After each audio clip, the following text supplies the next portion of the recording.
Hello and welcome to my website. I'm a lecturer of English. I've been qualified for 12 years and taught numerous students of all ages and stages, from primary to GCSE, A-level, undergraduate, postgraduate and proofreading. Additionally, I also teach ESOL and citizenship. So anything and everything in English I would be able to help you with. There's a selection of student testimonials you can read on my teaching website.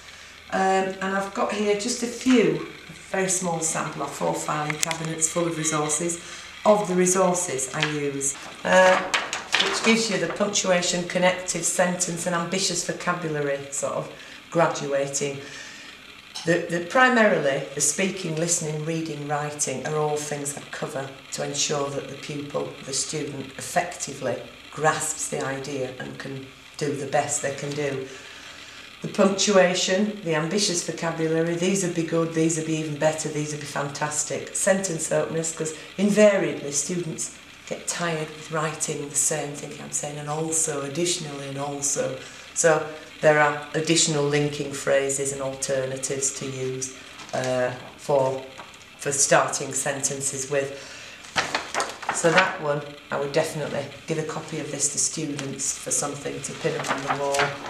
And on the other side it has parts of media, deal with writing to argue, describe, media, structure, layout, audience, purpose, presentation, and of course the wonderful, useful phrases when making comments. This would be in the form of a poem, and I would always ensure that the students are aware of the importance of pinning up the work. Out of sight is out of mind, so I would say pin the work up, and they've got the benefit of subliminal information that way. So this, they would learn the noun, the verb, the adjective, the tools of the trade to identify initially the word, and then say how the writer's carefully selected variety of words to create meaning. Going on from there, a variety of different resources, different types of texts, writing to inform, argue, persuade, instruct, how the writer structures the work, poetry terms, the different techniques they've used, personification, onomatopoeia. Continuing from the methodology I would use, as it were, very much I would speak to the student and find out, and the parents or the student's family, and find out what it is they're wanting help with. And then generally, as the weeks pass, I find there are other areas where I can help with. And I'd make a point of asking students each lesson what they've enjoyed this week at school or what they haven't enjoyed so much. And it's the areas where they haven't enjoyed and didn't feel as if they'd accomplished much. Those are the parts that we would focus on and work on until they did, feel accomplished in them and as if they could contribute to these areas.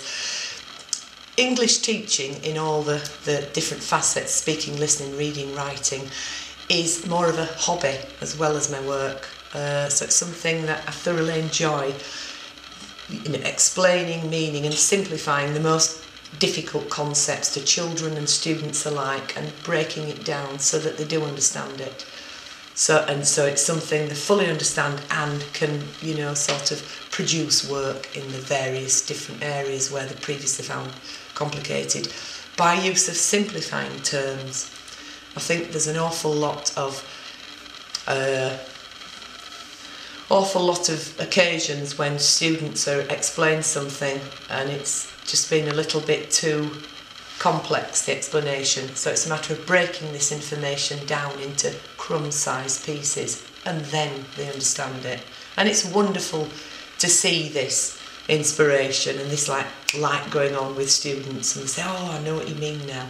That's what the whole aim of my work is about and I like to achieve, and invariably do. So whichever or whatever area or stage or key stage or level you're at, you can be assured that you would be helped and supported until you could achieve to your full potential. Okay? Thank you.